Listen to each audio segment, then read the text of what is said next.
Ce que ces pêcheurs ont rencontré est encore difficile à expliquer. Ils étaient sortis du port après avoir reçu un étrange tuyau concernant une prise massive potentielle, mais cet équipage a eu bien plus que ce qu'il attendait lorsqu'ils ont soudainement rencontré cette étrange créature. Ils pensaient avoir attrapé un requin, mais ont blêmi en réalisant ce que c'était vraiment. Les quais étaient animés par les bavardages habituels des pêcheurs préparant leur prochaine sortie. Parmi eux se trouvaient Tom et Rick, deux pêcheurs expérimentés qui travaillaient ensemble depuis des années. Ils vérifiaient leurs filets, planifiaient leur trajet et discutaient des meilleurs endroits pour lancer leur ligne. La journée s'annonçait calme. Mais soudain, le calme du matin fut interrompu par le fort retentissement des cornes de bateaux.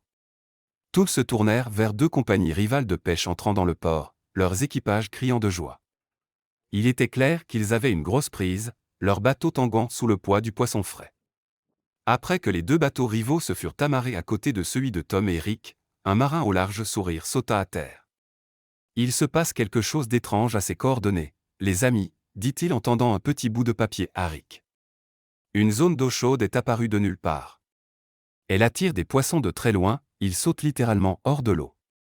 C'est la prise la plus facile que vous ferez de votre vie. » Des murmures sceptiques parcoururent la foule, mais lorsque l'homme souleva la bâche recouvrant sa prise, tout doute disparut. Le bateau était rempli de poissons, plus que ce que la plupart attraperaient en une semaine. Le spectacle laissa tout le monde sans voix. Si l'histoire était vraie, c'était une opportunité unique. Tom et Rick échangèrent un regard. C'était trop beau pour laisser passer. Il faut qu'on profite de ce phénomène avant qu'il ne disparaisse et qu'on rate notre chance, déclara Tom d'un ton ferme. Rick acquiesça, se dirigeant déjà vers leur bateau. Le reste de l'équipage le suivit rapidement, l'excitation grandissante. Le moteur rugit, les vibrations traversèrent le pont alors que le bateau se préparait à partir. Rick prit place à la barre et dirigea le navire hors du port.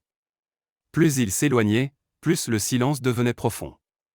Juste avant que l'horizon ne bloque sa vue, Rick aperçut du mouvement dans l'eau. Des milliers de petites ombres jaillissaient de la surface et sautaient vers le ciel. Ces poissons leur rapporteraient de l'argent et de quoi nourrir leur famille. Sans hésiter, ils positionnèrent leur bateau près du phénomène étrange et lancèrent leurs filets. Mais juste avant que les filets ne touchent l'eau, Tom remarqua autre chose. Il n'y avait pas que des poissons de taille normale qui les entouraient. En plus des maquereaux et autres poissons de consommation, il y avait une autre nageoire dans l'eau. Celle-ci était bien plus grande que les autres et tournait autour du bateau méthodiquement. L'enthousiasme de l'équipage s'évanouit. Cette grande nageoire ne correspondait à aucun requin connu. L'animal se montrait par brève apparition, dévoilant son dos et sa nageoire dorsale. Quand l'équipage l'aperçut entièrement, ils réalisèrent qu'il était plus long que leur bateau. La créature se déplaçait avec intention, les encerclant comme un prédateur. Ce comportement n'était pas typique. La plupart des requins évitent les bateaux. Mais cette créature était différente, elle les testait, évaluait la solidité du navire.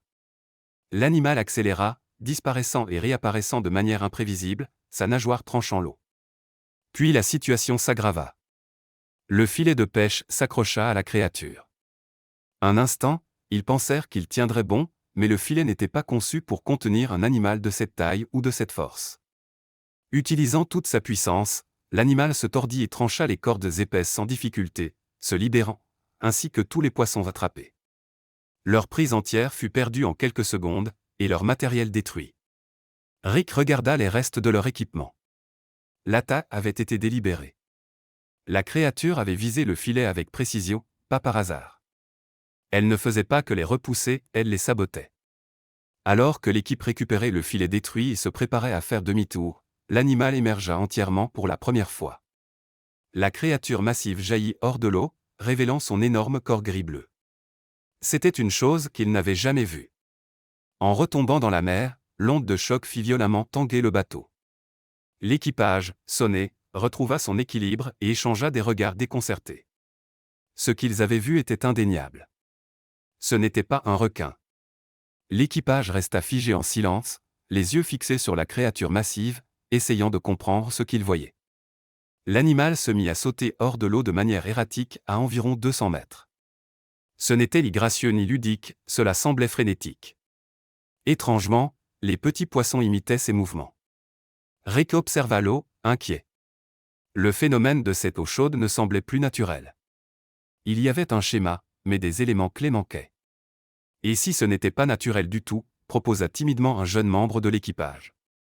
Lorsqu'on l'interrogea, il suggéra que le réchauffement de l'eau n'était peut-être pas un événement naturel. Aucune prévision ne l'avait anticipé, et les poissons ne faisaient pas que se rassembler, ils réagissaient, peut-être à quelque chose d'artificiel. Si une perturbation humaine réchauffait l'eau, pollution, forage ou machinerie, cela pourrait expliquer ce comportement étrange. L'idée les frappa. Et si la créature essayait de les guider? Elle avait déjà saboté leur filet, libéré les poissons et démontré une forme d'intelligence. Maintenant, il semblait qu'elle voulait qu'ils la suivent. Je crois qu'il sait quelque chose que nous ignorons, dit Tom. Et si nous partons maintenant, nous ne saurons jamais ce qui se passe réellement. Il inspira profondément, le cœur battant. On le suit, déclara-t-il. L'équipage hésita, puis acquiesça en silence. Rick dirigea le bateau vers la créature. À mesure qu'ils avançaient, l'eau devenait plus sombre, l'atmosphère plus lourde, presque surnaturelle. Vous sentez ça? Demanda quelqu'un en reculant. Une odeur épaisse et huileuse flottait dans l'air, étouffante et anormale. Elle se renforçait à chaque mille parcouru. Plus ils s'approchaient, plus la scène devenait inquiétante. Un film noir et huileux recouvrait la surface de l'océan, à perte de vue. Regardez, cria un membre de l'équipage en pointant l'horizon. D'énormes navires se dressaient au loin, en ombre contre la brume. L'eau autour d'eux brillait de traînées toxiques, des dégâts clairement causés par l'homme. Rick utilisa les jumelles. Il déverse quelque chose, confirma-t-il sombrement. La vérité les frappa de plein fouet. L'eau chaude, les poissons affolés, le comportement étrange, tout s'expliquait. Le déséquilibre de l'océan n'était pas un mystère. C'était la conséquence de la cupidité humaine sans limite. La voix de Rick était lourde. Mais que pouvons-nous faire? Nous ne sommes que des pêcheurs. On obtient des preuves, répondit Tom en sortant son téléphone. Il commença à filmer, capturant l'huile, les navires, les preuves. On les dénonce. Si on s'approche trop, c'est fini, avertit Rick. Il faut être malin. Ils filmèrent pendant des heures, enregistrant chaque détail sous plusieurs angles. Quand ils eurent assez, Tom hocha la tête. Allons-y. On a ce qu'il faut. Juste au moment où Rick tournait le bateau, une corne assourdissante résonna sur la mer. L'un des navires les avait repérés. Ils nous ont vus, Rick accéléra. Le bateau fendit les vagues à toute allure. Les navires ne les poursuivirent pas, mais restèrent au loin, menaçants. Le message était clair, restez silencieux ou subissez les conséquences. De retour à terre, ils transférèrent les vidéos et les envoyèrent aux autorités, aux chaînes d'information, et aux biologistes marins. Ils avaient vu la vérité, et le monde allait la voir aussi. La réaction fut immédiate. Des groupes écologistes et des responsables prirent contact. Les réseaux diffusèrent les images. En ligne, les vidéos devinrent virales. Leur découverte avait touché une corde sensible et déclenché un mouvement. Ils compilèrent toutes leurs preuves, y compris les images de la créature, et les envoyèrent à des experts marins. Ils décrivirent tout ce qu'ils avaient observé. Désormais, ils attendaient non seulement des actions contre la pollution, mais aussi des réponses sur la mystérieuse créature. Quelques jours plus tard, une biologiste appela Tom, la voix vibrante d'excitation. « C'est incroyable, dit-elle. Je crois savoir ce que vous avez vu. C'est extrêmement rare, seuls quelques humains y ont été confrontés. » L'équipage se pencha, avide de réponses. Elle expliqua calmement, seules 2 de ces créatures ont été vues par des humains auparavant. C'est une espèce de baleine abyssale qu'on croyait éteinte. On pensait qu'elle avait disparu il y a des décennies.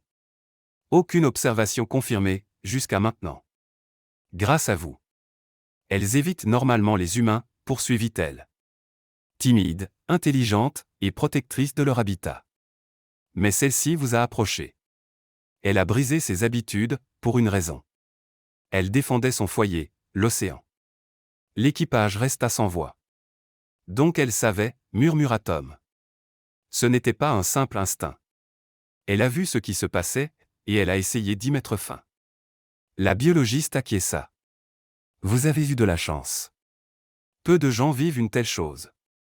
Ce jour-là, vous n'étiez pas que des pêcheurs. Vous faisiez partie de quelque chose de bien plus grand. Vous avez donné à cette créature, et à la mer, une chance. L'histoire de la baleine fit rapidement le tour du monde. Les groupes écologistes utilisèrent les images pour exiger plus de protection. L'histoire devint virale.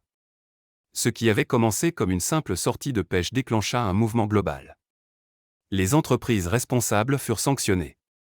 Les enquêtes révélèrent des violations de longue date. Des régulations plus strictes furent adoptées, et les patrouilles marines renforcées.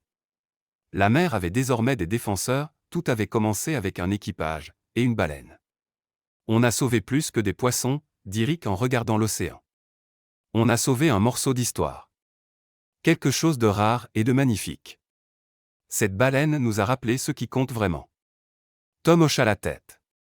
Et elle nous a sauvés aussi. Sans elle, on serait parti sans comprendre. Elle nous a ouvert les yeux. L'océan retrouva peu à peu son équilibre. Les eaux s'éclaircirent, les poissons revinrent. La baleine ne fut jamais revue, mais il savait qu'elle était toujours là, quelque part, en train de veiller. Il la sentait dans chaque vague. Leur histoire devint une légende, racontée dans les ports et les villages côtiers. L'histoire de pêcheurs, d'une baleine mystérieuse, et d'un combat pour sauver la mer. Elle inspira d'autres à protéger, à croire. Pour Tom et Rick, ce n'était pas juste une histoire. C'était le jour où leur vie avait changé. Ils n'oublieraient jamais le moment où l'océan avait demandé de l'aide, pas avec des mots, mais par sa présence. Et ils y avaient répondu. Ce jour-là, ils étaient devenus plus que des pêcheurs. Ils étaient devenus les gardiens de la mer. Tu crois qu'on la reverra un jour ? Demanda un jeune membre de l'équipage, les yeux fixés sur l'horizon. Tom regarda au loin, pensif. Peut-être. Peut-être pas. Mais on saura toujours qu'elle est là. Et ça me suffit. La mer restait un lieu de mystère, ses profondeurs pleines de merveilles que l'on ne comprend pas. Mais l'équipage savait que cette baleine était plus qu'un animal. Elle était un symbole d'espoir, de force, et du lien entre l'homme et la nature. Quelque part, dans les profondeurs, elle nageait encore, gardienne silencieuse. Elle était apparue quand il le fallait, puis avait disparu. Mais elle protégeait toujours l'océan, elle protégeait la vie. Les pêcheurs ne la reverraient jamais. Mais ils savaient qu'elle était là. Les années passèrent, mais l'histoire perdura. Les gens se souvenaient du jour où des pêcheurs avaient suivi une baleine, et découvert une vérité que le monde devait entendre. Tom et Rick vieillissaient, mais l'appel de la mer restait. Et quand les vagues s'écrasaient sur la rive, ils souriaient. Car ils savaient que l'océan avait un protecteur. Et que, ils avaient répondu à son appel.